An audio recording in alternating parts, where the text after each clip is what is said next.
Hürmetli radyo dinləyicilər, Qısqa hekayələr degan sikldan şiratdagi topshiruvimizni boshlaymiz. Bugun biz sizning e'tiborga yozuvchi Mahsun Nasibullinning Imtihon degan hikoyasini taqdim etamiz. Ana Fuat G'alimullin o'qiy.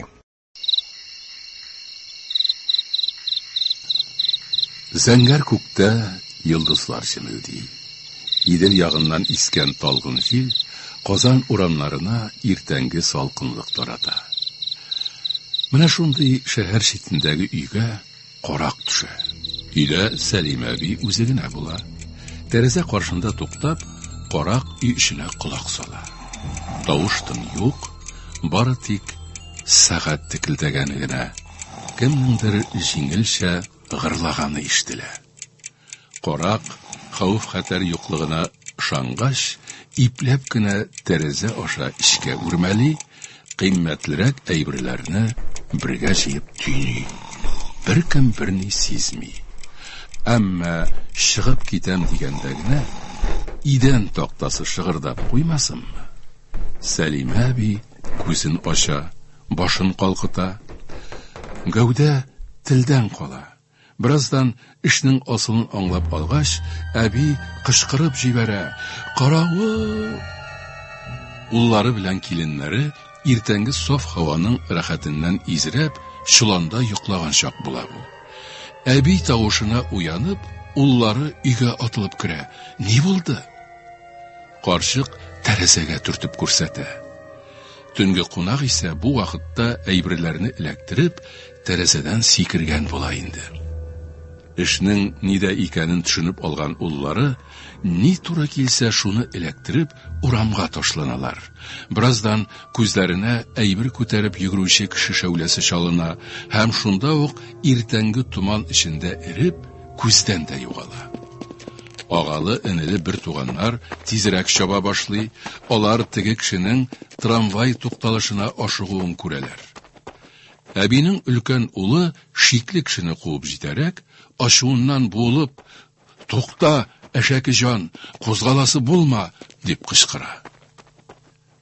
Менә шунда мин сискәнеп киттем һәм тукталырга мәҗбүр булдым. Мине секунд эчендә 4 кеше, 2 ир һәм 2 хатын уратып алды.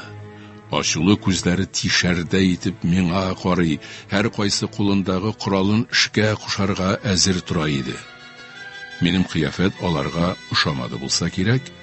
Яшь чак, кырылмаган сакал-мыек, бүдерәләнеп торган куе чәч, өстә шактый таушалган костюм, аякта иске туфли. Әйберләр кайда дип сорады шунда берсе. Нинди әйбер дидем мин тыныч кына. Ах, уятсыз, белмәмешкә салына бит әле. Әйт, башыңны урталай ярмас борын, әйберләрне кая алактырдың? Шунда ул миңа лом белән кизәнде. Баш өстенә күтәрелгән ломны күреп, читкә тайпылдым. Йөземне кулым белән капладым. Нишлисез дип кычкырып җибәрүемне хәтерлим. Нинди әйбер? Тегеләрнең ярсуы басыла төшкәндәй булды. Шулай да кызулары җиткән. Мине кире бурып өйләренә алып киттеләр. Сәлимә әбинең тавышына җыелышып өлгергән күршеләре кызыксынып мине күзәтә. Ә мин башымны аска иеп уйга калдым.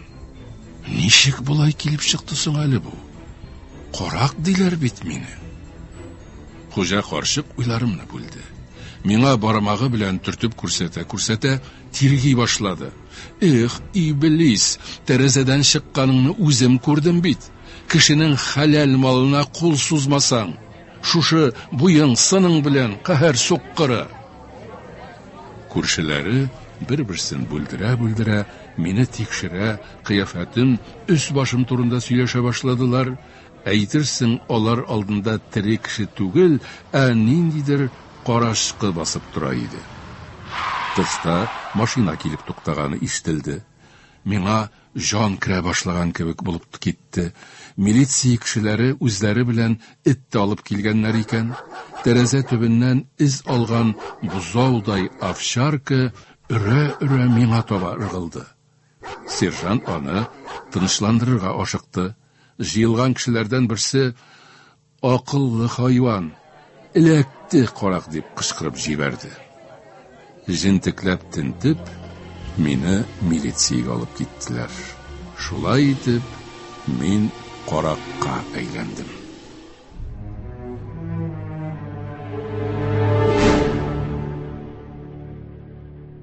Җинаять бик гади күренгәнлектән, аны тикшерү өчен эшне күптән түгел милиция кадрлары әзерләү мәктәбен тәмамлаган кече лейтенантка тапшырдылар. Яшь тикшерүче мәктәптә өйрәткәнчә эшне кызу тутарга уйлады күрәсең. Иң мөһиме каракка фикер тупларга ирек бирмәү.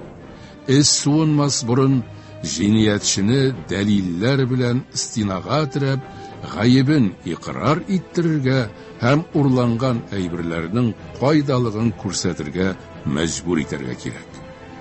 Ул мине тәҗрибәсез җинаятьче дип уйлый бугай. Мин дә аңлап торам. Гатиятов эшнең уңышлы тәмамланачагына аз гына да шикләнми.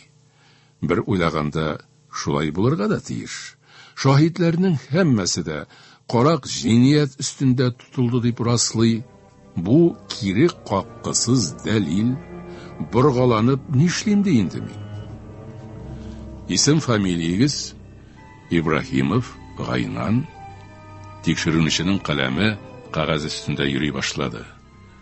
Белемегез, бу күңелсез хәл килеп чыкмаган булса, мин бүген югары белемле юрист була идем. Тикшерүче язуыннан туктап, гаҗәпләнеп миңа текәлде. Шаян кеше икәнсез, яратам шундыйларны. Комплиментыгыз өчен рәхмәт.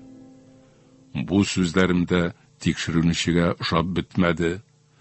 Телгә биткән кешегә охшый дип уйлады ахрысы. Үтә җитди кыяфәт белән: "Кайда эшлисез? Ни белән шөгыльләнәсез?" дип сорады.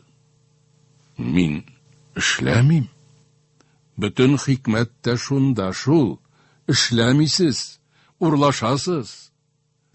Мин: "Укыйм" дип ашыгып әйттем мин. "Шулаймыни?" дип кайтарып сорады Гатиятов мәсхәрәле тавыш белән. "Һәм бүген таңда практика үтеп йөрисезме?" Мин сикереп тордым да, тикшерүченең мыскыллавына игътибар итмичә, тыныч кына әйттем: "Бүген мин университетта соңгы имтиханымны тапшырырга тиеш идем. Студент була торып, шундый юлга баскансыз икән, бу икеләтә начар. Менә нәрсә, Ибраһимов, сез инде бала-чага түгел, аңларга тиеш. Котылу юлы бикле. Шулай булгач, нигә боргаланып маташырга? Суга батучы саламга тутына ди. Сезгә ябышырга салам да юк. Гаебегезне раслап торган бәхәссез дәлилләр генә бар. Сезнең хәлдә гаебегезне кире кагарга маташу акылсызлык. Җинаять өстендә тотылдыгыз, сезне таныдылар, эт тә сезгә ташланды.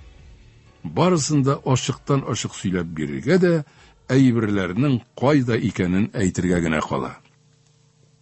Мин дәшмәдем. Башымны уй басты. Уйлар һич тә күңелле түгел иде. Ничек котылырга бу хәлдән? Ничек йөреп чыгарга? Уйларымны бүлеп, Гатиятов тагын сорау бирде. "Я, сөйлисезме?" "Юк, сөйләр сүзем юк." "Нигә үҗәтләнергә инде? Нигә вакыт әрәм итәргә?" "Җинаятьчене башка урыннан эзләгез. Сез чыннан да вакыт әрәм итәсез. Минем монда очраклы хәл, хата бу эш. Хатаны эшләгәнче ахыры нәрсә белән бетәсен уйларга кирәк иде." Минем хәлнең нигә үзгәрмәгәнен соңыннан гына белдем. Кече лейтенант прокуратурага барган, мине кулга алу өчен санкция сорамакчы булган икән. Прокурор Садыйков, тулы гәүдәле, чәченә шал кергән 50 яшьләр тирәсендәге кеше, нәрсәгә нигезләнеп кулга алырга уйлыйсыз дип сораган. Нигез бар, иптәш прокурор. Ибраһимовның гаепле булуы тулысынча раслана. Ләкин ул үзе гаебен танырга теләми. Шулай булгач, ничек тулысынча раслансын инде дип канагатсызлык белдергән прокурор. Ул кеше билемле карак булып чыкты бит әле, Фәррах абый. Ничек билемле? Нинди мәгънәдә? Туры мәгънәсендә. Ул юридик факультет студенты. Соңгы курста укый. Дәүләт имтиханнары алдыннан кардәшләрендә яши башлаган. Так, шуннан. Кардәшләре әйтүенә караганда, кичә Ибраһимов көне буе өйдә булмаган. Кичен бик соң кайткан, үзен иртәнге сәгать 3-тә уятырга кушкан. Башка вакытта алай иртә тору гадәте булмаган. Уятканнар. Ул өйдән чыгып киткәндә 3 тулып 20 минут үткән булган. Ә йортка сәгать 3-тән соң төшкәннәр. 2 араны 10 минутта үтәргә мөмкин. Берничә минут разведка ясап, өйгә ничек керү турында уйланып торган күрәсең. Бик ихтимал. Шуннан әйтте, өйдә кешеләр күп булуга карамастан, туп-туры Ибраһимов янына килгән. Ә тышка чыккач, аның изе буйлап ул торган йортка таба алып киткән. Бу беркетмәгә теркәлгән. Ибраһимовны кашканда куып тотканнар. Шаһитлар 4 кеше, өстәвенә таланган йортның хуҗасы Сәлимә Гомәрова да таныды үзен. Дәлилләр җитәрлек. Әйберләр табылдымы соң? Юк әле, тентүдә нәтиҗә бирмәде. Шулаймыни? Ибраһимов үзе нәрсә ди? Гаебем юк дигән була. Имтихан бирергә алданрак барып җитү, сорауларны яңадан карап чыгу өчен беренче дежур трамвайга эләгергә теләгән идем ди. Прокурор уйга калган. Ниһаять бер карарга килеп, Ибраһимовны минем янга алып килегез. Факультетның деканын чакырыгыз. Кайбер нәрсәләрне ачыкларга кирәк дигән.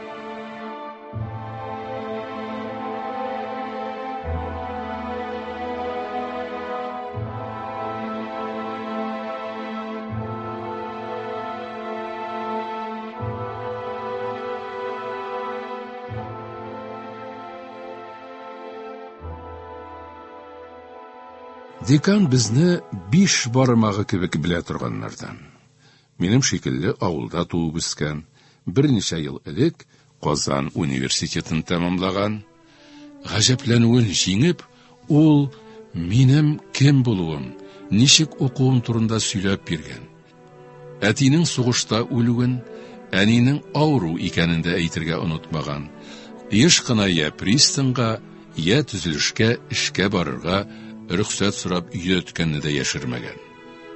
Безнең группа башлыгы да шуларны ук сөйләгән. Ни өчен икәнен үзе дә аңлап җиткермәстән, прокурорның нәкъ шундый характеристика иштәсе килгән икән. Моны соңыннан үзе әйтте. Димәк, студент эш сөя, үзен үзе карый торган егет, ә дәлилләр аңа каршы. Белгеч буларак, прокурор минем гаепле икәнне күрсәтүче дәлилләр барлыгында яхшы аңлый. Ләкин тормыш тәҗрибәсе аңа ашыгырга кушмый. Декан белән сөйләшкәннән соң ул икеләнеп калган. Студент файдасына сөйләгәннәр артык әһәмиятле түгел кебек. Менә дигән характеристика алган җинаятьчеләрне прокурор үз гомерендә аз күрмәгән. Алар арасында студентлар да булмаган түгел. Шул сәбәпле ул янына алып килгәч, миңа да турысын әйтте. Бәлки, дөресен әйтерсез. Сез үзегез дә юрист бит. Гаеп тануның нәрсә икәнен яхшы аңлыйсыз. Бер нинди дә яңалык өсти алмыйм дип җавап бирдем. Прокурор миннән күзен алмый торды. Ул минем тавышымда, күз карашымда ачыну да, сагыш та бар икәнен сизде булса кирәк.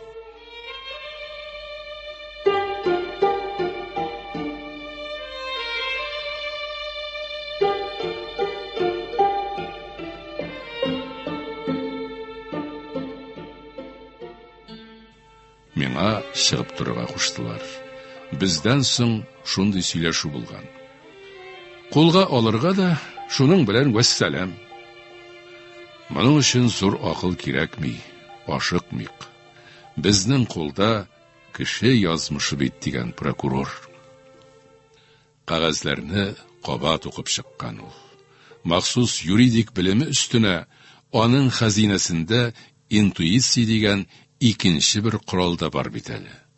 Дәлилләргә дөрес юридик анализ, бәя бирүгә нигезләнгән төпле интуиция. Совет юристы Щедрин әсәрендәге судья түгел. Ул гына мин намусыма кулак салмыйм, үземнең шәхси инануларым белән киңәшләшмим. Мин формаль яктан барысының да җиренә җиткерелүен генә күзәтәм дип фикер йөрткән. Ниһаять прокурор бер фикергә килеп тикшеренүчене чакыртып алган. Мин бу гаепләү белән килешмим. Алай гына да түгел. Мин Ибраһимовның гаепсез булуын исбатлый алам. Кеше язмышы бик җитди нәрсә. Һәр адымыңны җентекләп уйларга, хаталанудан сак булырга кирәк. Эшне судка тапшырганга кадәр үк туктату да, шик тотылган кешене тулысынча аклау да аңа китерелгән рухи зыянны каплый алмый. Гаепсез кешене җинаять җаваплылыгына тартуны берничек тә аклап булмый. Сез Ибраһимовның җинаять өстендә тотылуын әйтәсез. Әйберләрен урдаткан кешеләр шын җинаятчыны түгел, ә бөтенләй гаепсез кешене тутмадылар микән дип уйлап карамадыгызмы? Ибраһимов белән җинаятчының икесен ике кеше дип күз алма китерик. Тупланган дәлилләрдән күренгәнчә, аларның юллары туры килә бит. Ул иртә туманлы булган, урамда агачлар да җитәрлек, тыкрыклар да күп. Студентның юлга чыгу вакыты белән җинаятчының качу минуты да туры килә.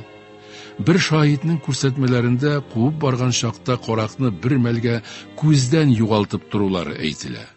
Ниндидер тыкрыкка кирип югалган җинаятчы урынына берни белмичә трамвай тукталышына ашыккан Ибраһимовны тутып алулары бик мөмкин. Булай уйлау логикага сыймаслык түгел. Сәлимә әби каракны таныды бит дисезме? Мондый тануның әһәмияте зур түгел.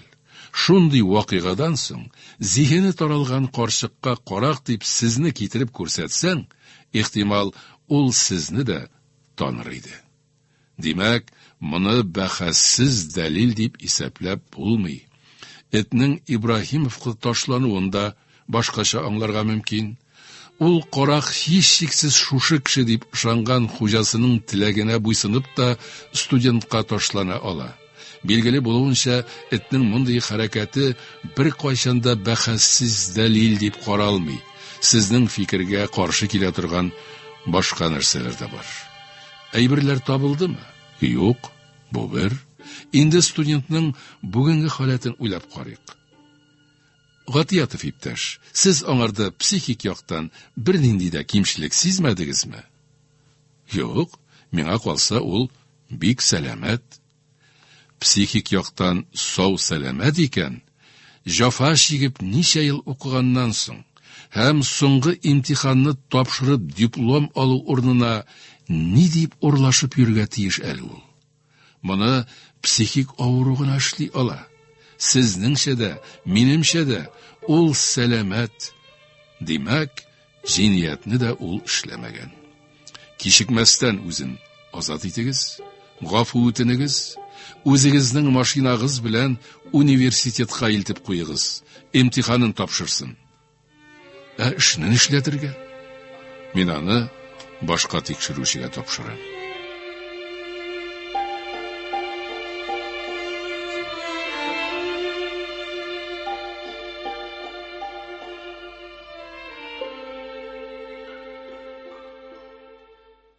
Иптәшләренең кайсы шатланып, кайсы шикләнеп каршылады. Гаибем булмаганлыктан мин әллә ни уйламаска, борчылмаска тырыштым. Имтиханны яхшы билгесенә тапшырдым. Шулай да күңелдә шум. Кем белә, бәлки тикшерүче миңа имтихан тапшырырга гына мөмкинлек биргәндер. Бәлки яшерен күзәтү оештыргандыр. Кайчак тәннәрем шымырдап китә, шабыр тиргә бата идем. Йөри торгач, диплом алыр вакытта җитте. Башкалар артыннан мин дә тартынып кына залга үттем. Баксам, күзләремә ышанмый торам. Президиумда безнең профессор белән янәшә шал чәчле, киң маңгайлы кеше утыра. Йөрәгем жу итеп китте. Бу бит теге прокурор. Бүршеп кичерәеп калгандай булдым. Нигә килгән ул? Тагын шул ук эш беләнме? Мин аңа күренмәс өчен урындыкка сыена төштем. Диплом тапшыру тантанасы башланды, һәм мин үз колакларыма үзем ышанмадым. Ибраһимов Гайнанга юрист дипломы бирелә. Ул эшкә тәгаенләнде. Прокуратура тикшерүчесе булачак. Профессор шулай диде. Тантаналы көй яңгырап, мине үз канатларына утырткандай президиумга алып менеп китте. Колымда диплом. Мин ни үле, ни тере хәлемдә урыныма килеп утыргач, трибунага прокурор чыгып басты. Миңа үз гомеремдә күпне күргән юристка бүген юридик факультетын тәмамлап чыгучыларны котлау бәхете эләкте. Сезне хезмәткә гаделлек, хукук органнары көтә. Эшегездә уңышлар телим. Шушы чирактан файдаланып, шатлыклы хәбәр әйтәсем килә. Моннан бер атна элек шәһәр читендә бер өйне талаганнар иде. Бер студенттан, булачак юристтан шикләнделәр. Һәм бу нигезсез дә түгел кебек иде. Кайбер дәлилләр бар төсле иде. Тәҗрибәсез тикшерүче кулында ул дәлилләрнең зур бәхетсезлеккә китерү ихтималы бар иде. Әмма бер хукук галиме безгә ярдәмгә килде. Эшлекле киңәш тикшерү эшенә яңа юнәлеш бирде. Чын җинаятьче хәзер кулда. Ул эшкичлек белән агуланган, бер кайда да эшләмәүче бәндә. Урланган әйберләр табылып, хуҗаларына кайтарылды. Студент иптәш безне гафу итсен. Әгәр тели икән, аны бүгеннән үз яныма эшкә чакырам. Гаделсезлекне үз җилкәсендә татыган кеше бүтәннәргә карата гамсыз була алмый. Безнең эштә иң кыены хакыйкатьне табу. Кешенең гаеплеме, гаепсез булуын испатлау, кеше күңеленә ачкыч табу. Аның ни өчен җинаять эшләгәнен яки хаталанганын аңлау. Шиктән тыш гадилек, бер яклылык шире яктырган юрист белгеч буларак яраксызга әверелә. Чөнки җинаятьчелек белән көрәштә каты булуда, кешелекле булуда һәр кемне аерым аңлый белүдә кирәк. Бүген сезгә бу дипломнар шундый олы ышаныч белән тапшырылды да. Юк, хаталар булмаячак. Мин бер вакытта да намуслы кешеләрнең нигезсез гаепләнүләренә юл куймам дип кабатладым күңелемнән. Миңа рәхәт булып китте. Кисәмдә диплом, мин тикшерүче. Җәйге җылы көн урамга әйди иде. Гүя кояш булып кояш үзе гаделсен, гадел булып кала белди иде.